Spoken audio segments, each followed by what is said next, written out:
Good morning. Hope y'all had a good weekend. I'm an addict named Austin. I got clean here at Serenity House October 19th, 2014. And just wanted to read the just for today with y'all. October 14th, the end of loneliness. With the love that I'm shown in Narcotics Anonymous, I have no excuse for loneliness. Addiction is a lonely disease.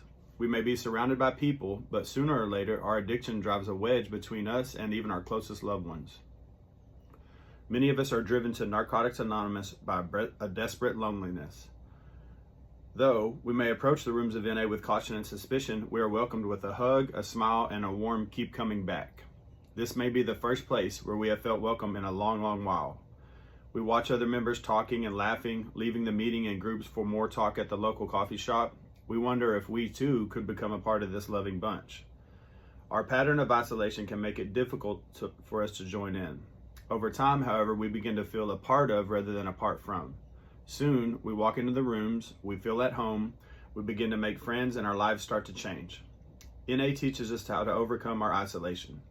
Through our first tentative friendships formed in our home group, we start to find that making friends isn't hard. A sense of belonging comes when we share ourselves with others.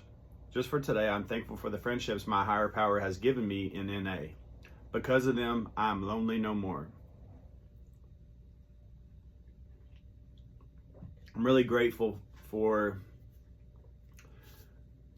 Narcotics Anonymous. I'm grateful that there was a recovery community in Abilene because I didn't have, I left my hometown, any of the towns I was living and using, and I came to Abilene. I'd never lived in Abilene, and I'm grateful for this community that welcomed me in with open arms. I'm thankful for people that were living the program, that saw that I was a newcomer and seen that look on my face in the meetings and approached me and asked me to be a part of. To be really honest with you, a lot of those people that approached me in the beginning are like family, and I don't just mean like family. There's other men in the program that approached me early on that have become some of the most important people in my life. They did things for me that nobody's ever done for me, and they were closer than a family. They taught me how to love my family again. That's why I say closer than family. There's some brothers that I have been blessed with in this program, and there's even some women that I look up to that treat me like a son. Right? I'm grateful that there was people living the program of Narcotics Anonymous, and I had felt the desperation and the loneliness. I didn't even want to be with myself, much less expect anybody else to want to be around me. And I had made it really hard for anybody to be around me. And so when I get here, I'm away from everybody, away from everything. The damage that I've done to my son, all my family, my mom, my brothers, my grandmother. I'm away from all of it, and there's no way to really and so that I find out the best thing I could do is make a living amends and turn my life around and stay clean one day at a time, right? That still was a little awkward.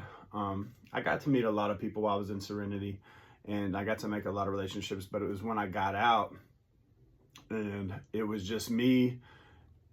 When the rubber hit the road, as they would say, it was just me.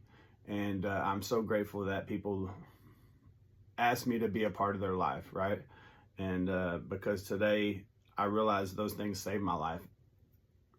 Recovery was on fire in Abilene, and it was the cool thing to do at the time, even though the disease is telling me you're not a good dad, and I wasn't at the time. But the best thing I could be doing was sitting in a meeting and working with a sponsor and learning how to live without drugs, right? Before I even had a chance at becoming a good dad. And so I'm grateful for the good times that I had. There was a lot of good times in recovery early on. It's crazy how when you have nothing, you're so grateful for every little thing, right? I'm still grateful today. There's just a lot, and that's a blessing. And I hope that you experience the same blessings. If you're here, if you're not, please reach out to somebody, make yourself available. You got to be at meetings for people to love on you. And so I hope you have a good day. Happy Monday. Have a good week. We'll see you tomorrow.